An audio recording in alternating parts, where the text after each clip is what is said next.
d'aller un peu plus loin dans ma voix, dans mon désir de chanter. Donc, j'ai trouvé la personne idéale pour ça, Noémie Sheila Rioux, qui est une matapédienne qui vient de faire un retour en région. On est donc bien content de l'avoir avec nous et qui va être ma professeure de chant pour aujourd'hui. Bonjour Noémie. Salut Émilie. Je suis comme excitée, fébrile, j'ai peur, je sais pas. OK. Tout va bien. C'est normal et c'est étonnant parce que moi, j'ai commencé à conduire tard dans ma vie. Oui. Hein. J'ai commencé à conduire tard. Et j'ai rencontré plus de gens qui avaient peur de chanter que de conduire. Puis je suis certain que c'est conduire le plus dangereux. En effet. C'est fébrilisant parce que on est vulnérable quand on chante. Puis il y a aussi plein d'idéaux associés à la performance. En effet. Donc, c'est la magie de... quand j'ai un élève devant moi dans mon studio, c'est parce que cette personne-là a eu un déclic puis a envie de se connaître. Donc, on a une forme de consentement qui est déjà là.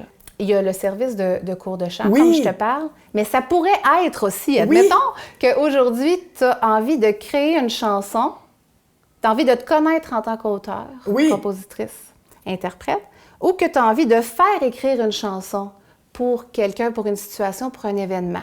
Alors, on serait dans une consultation. OK. Donc, tu me parlerais de qu'est-ce que tu aimerais transmettre à travers la chanson.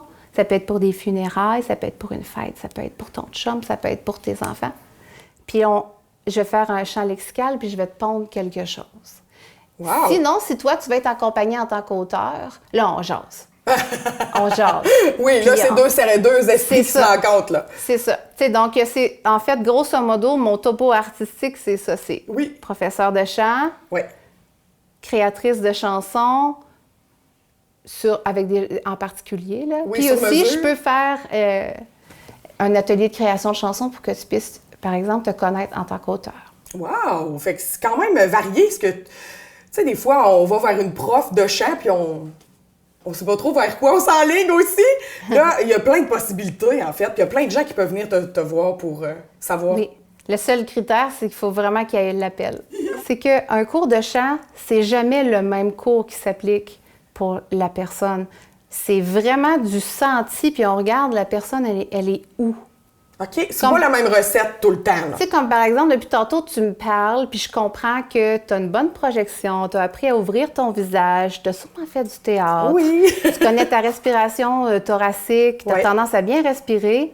Là, je sais que ça, c'est déjà en place. Oui. Fait que là, normalement, je dis pas ça à l'élève, là, mais là, c'est ce qui fait qu'un cours est super spécifique. Oui. C'est que, tu sais, c'est aussi ça qui est stressant, c'est dès que tu rentres, je te regarde t'exprimer, puis là, je comprends, on va s'en aller où pendant le cours. Toi, tu nous analyses sous un autre œil qu'on ne sait pas. Là. La voix, ça dit toujours la vérité. Je suis d'accord avec ça.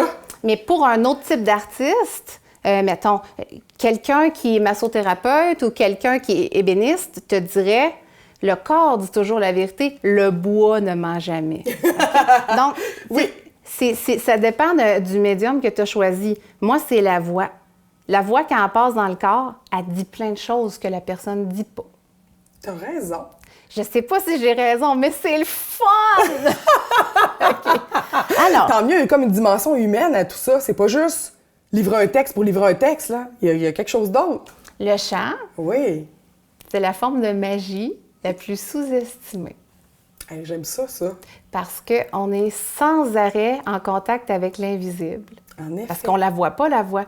Tu peux passer ta vie à travailler ta voix puis à te fasciner pour la voix et tu vas jamais la voir. Tu vas toujours la ressentir ou l'entendre.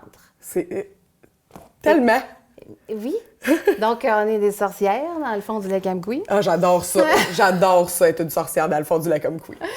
On va faire juste un premier exercice, OK?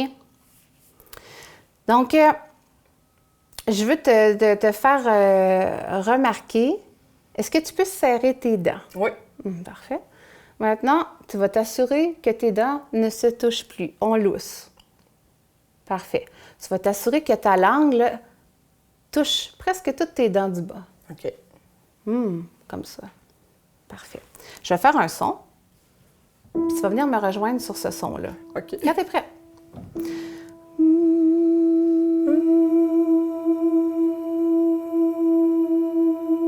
Parfait. Tu sais, comme là, ici, on peut affirmer que tu chantes juste. Ah, ben, hey, retenez ça! Ouais. Non, mais juste pour ça. Maintenant, tu vas le faire seul. Tu n'auras pas à venir me rejoindre sur le son. Oh non! Mais avant, tu vas t'assurer que tes dents ne se touchent pas, tes mâchoires, là, tes dents en arrière.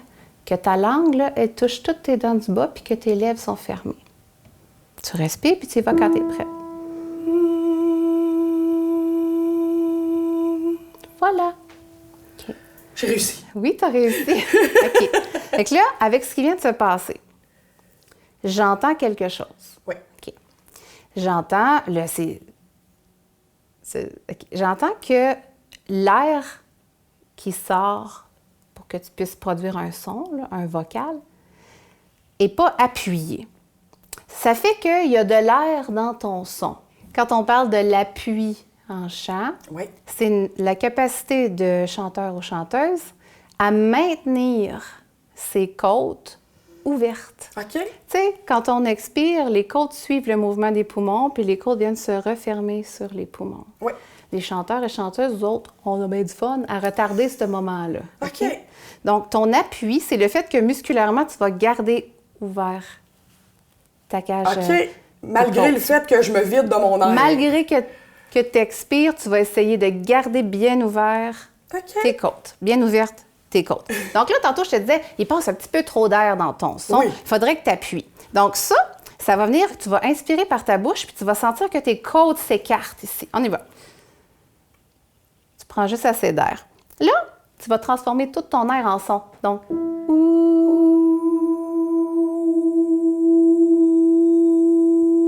voilà. Là, tu étais une caisse de résonance. En effet. Parce que tu as fait de la place dans ta face. Oui. Puis parce que tu as maintenu tes côtes en ouverture. Oui, j'ai forcé pour ça. Là. Voilà, c'est musculaire. On se pète l'élastique de la brassière. Bon, okay? fait hey, on est en forme, les chanteurs, là. Ah oui? Non, on court pas tous les jours, mais on a un sale cardio, là. Oui, en effet. C'est ça. Okay. Bien, Noémie, on pourrait en parler pendant des heures. On pourrait faire plein d'autres exercices. Je pense que ça, c'est on entre un petit peu dans ton univers de chanteuse. On va s'arrêter là. Par contre, il y a un podcast qui va suivre pour connaître tout l'univers de Noémie. Merci. Merci.